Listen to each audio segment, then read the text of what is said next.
Hi guys, hi guys. Hi, my name is Jarvis, and yeah, you can call me Xiaobin. That's my Mandarin name. All right, you can see. All right, okay.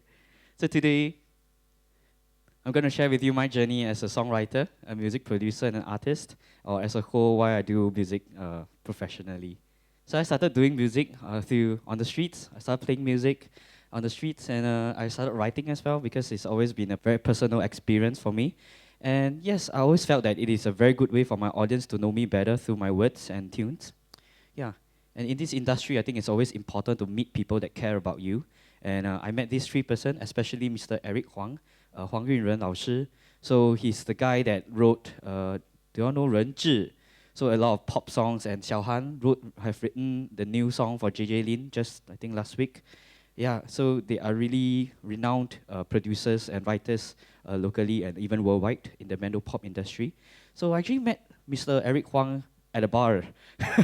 And I remember saying him, hey, I remember this guy. This is the guy who wrote a lot of popular songs. And I just thought that I should go and say hi. Yeah, so I think one thing to learn here is sometimes you need to be a little bit thick-skinned to really go for it. And then I actually made friends with him, and then he was asking me, hey, do you have music? Do you have demos of your own writing and all? And I had it, and I just passed it to him, and I was lucky enough that he liked it a lot. And then he was telling me, hey, my new publishing is looking for songwriters. Any chance you want to sign with me? And yes, I said yes. Yes, so songwriting. So you must be wondering, what is songwriting?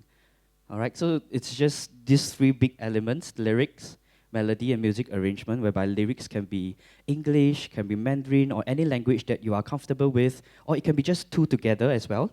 And then melody, it can be musical notes that you can sing, and then as well as music arrangement, whereby it enhances the whole storytelling through instruments arranging at different parts of the song. So I'm gonna sing something for you that I've written myself, and just give me a moment. So what I'm going to play is something that I wrote myself. Just shared with you. I started playing music on the streets. So this one is called "People Come and Go." I wrote it by saying people coming and going while I was playing. So I was able to apply that and realize that, hey, that's actually how life is. You know, sometimes you always meet new people and people coming and going in your life, and that's perfectly normal. People come and go.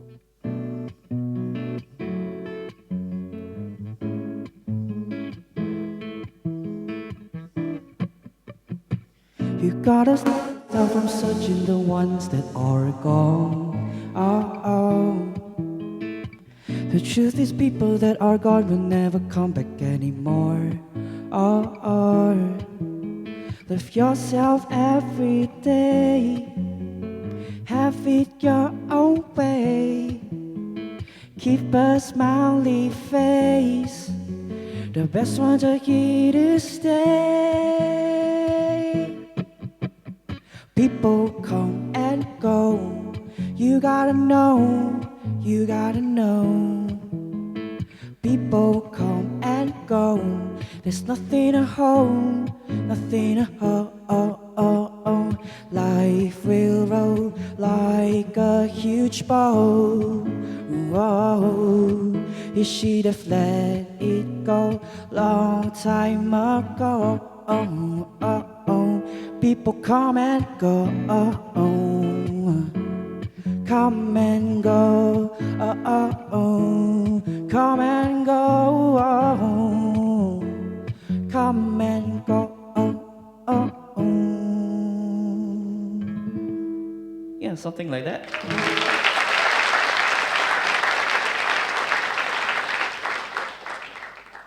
So that's how a song piece it to be, but then I'm just simplifying by a lot, just using my guitar and my voice, and because that's what I do.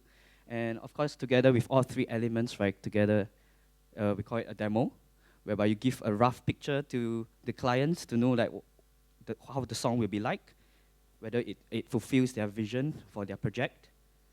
So I think as Singaporean, I'm Singaporean.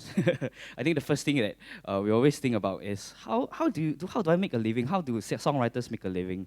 So first thing first, it's what we call commercial placements, whereby when the songs is being used commercially, it can be on a TV commercial, it can be on a show, on a movie, and anything else. All right. So when it's being played, your song is being played on TV, right? The songwriter actually gets an earning from it, and of course, there's something that we call royalties as well. And even royalties, is being split into two categories, which is performance royalties and streaming royalties. Performance royalties, whereby whenever the song is being played in a concert, like Coachella or anything else, on TV as well, you will get an earning. And then streaming, sometimes, always, we will use on Spotify, on Apple Music, the songwriter actually gets an earning as well. So that's pretty cool. But just a very little also, so keep streaming, guys. All right, so here are some popular artists whereby they are songwriters as well. I think you guys are quite familiar with them. Ed Sheeran, you all know, right? Right? As much as we are familiar with Ed Sheeran's songs, right? Do you know that Ed Sheeran written "Love Yourself" for Justin Bieber? Do you know that? And then Ryan Tedder, anybody? Ryan Tedder, you guys know Ryan Tedder? One Republic. Oh, yes, One Republic. All right, he's the lead singer of One Republic, and he's actually a really good songwriter as well. He written do you know Beyonce's Halo? Halo, halo, halo. I see some head bobbings. Thank you. And then Sia have written, I think, Diamonds. Shine bright like a diamond. Shine bright like a diamond. Heard it before, right? Yeah. So a lot of times, like, we know that who is singing it, but we do not really know who is the songwriter. So here are some really good examples. I've chosen some really popular ones, so you're familiar with.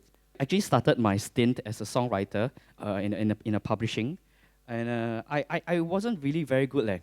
My skill was just I could play and I sing. At that point of time, it was pretty green, but I worked hard. I told myself yeah, you gotta improve whatever current skill set you have, and whatever I have to learn new things.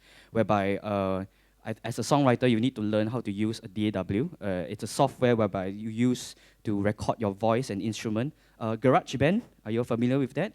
Something like a GarageBand or Logic or even Pro Tools. Yeah. So throughout these years, I met a lot of famous people, cool people, and friends all around the world. First will be Wu Shikai 老师. I don't think you all are familiar with him, but I think your teachers are familiar with him. He's one of the old-timers, legendary songwriters, especially in the Menopop world. And then Terrence Ma, he's the guy who actually wrote and worked on Deng Ziqi's 句号 together with her. And then, yeah, I got to meet the president as well. And then, Ni Zigang 老师. Yes. So I think in this industry there is a lot of glamour, but then I think as well there is a lot of hardship at the back, where we are always waiting for that call, waiting for someone to tell you that, hey, there's somebody who is interested in your song and is wants to use it. So I was doing all this while I was studying. So I managed to graduate with a bachelor's degree in engineering, which is something that is totally no relation to what I do, which is music. I think it's also pretty common that my parents and my relatives or even friends will be like questioning, like, "Hey, are you sure that you want to do this and all?" And I always thought, I'm not sure why, but I didn't waver in any way, because I love it. I love music so much, and I love this craft so much. That's why I just kept doing it. But reality struck me lah, and I think I am one of the lucky ones that I could play, I could sing, I could perform. So that was my way of supporting myself financially. I was able to do gigs. I do bar gigs, and then I was able to do events, busking, anything else that pays that brings food on the table, and to keep my dream going as a songwriter. So likewise, like I shared with you, we are always waiting for that call. And I think in 2020, 2021, I was very lucky.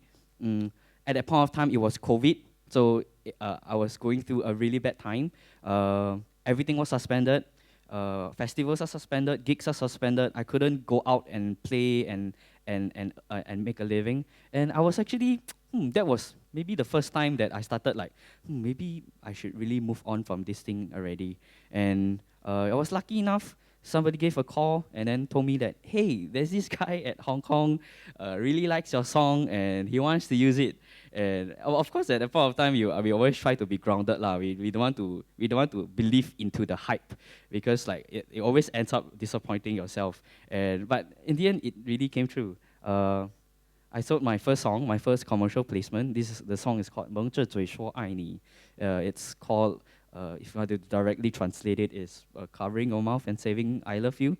And yeah, I didn't know this guy called Jiang Tao. Anybody knows him? Oh, cool. All right.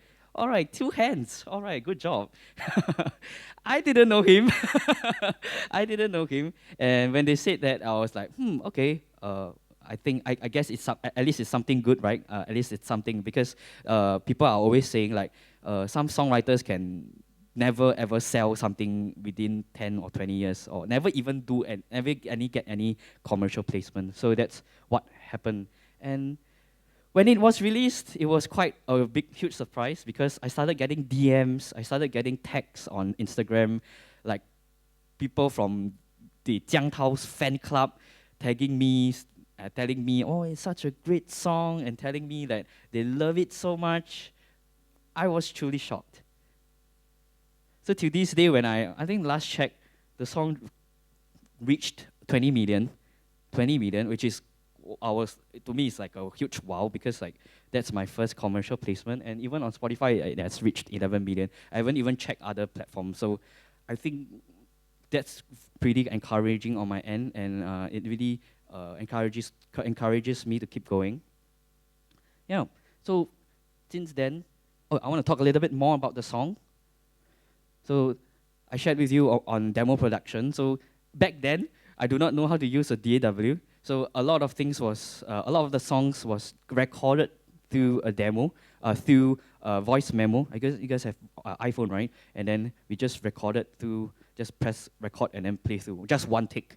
And you can imagine that every time when you make a mistake, you gotta restart it again. Yeah, that's that. And I think it's something really amazing is that I didn't really know what that song was, but I figured out like 蒙着嘴说爱你, covering your mouth and saying I love you. So I got to know about this is that my friend from Hong Kong, he was texting me, he was asking me, hey, did you write this song? Because I hear it every day because they play it on the national TV. So this song was actually for their healthcare or COVID healthcare the nurses and then doctors. So that's why it's 蒙着嘴说爱你, and it was dedicated to them. So it was played on national TV like a lot of times, and then okay, clearly he was irritated by it. But then I think it's always amazing to know that it means something that you have written means something to someone really across the globe. And yeah, it encourages me to continue to be a storyteller and a songwriter. So I've actually started to do a lot of shows as an original artist as well because I felt like it was always important to tell a story and make an impact to the society.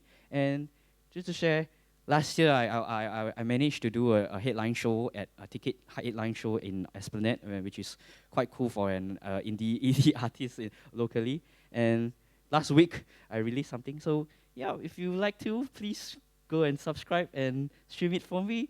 And yeah, I think. And this is my Instagram and TikTok, shameless plug.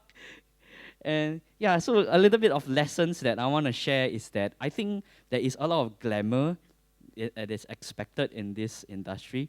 And a lot of times, like, living in this society, like, or if you are not showing, you're not posting it on Instagram, if you are not having good results and all, it seems like you are not having a good day, and then you start to question yourself. But so that's something that I struggle with a lot as well. And I think one thing that I always believe in is it takes the bad days to really understood how good and truly good the good days are. And as long as we take heart in doing everything we have, I think that's all it matters. Yeah. So with that, I thank you so much.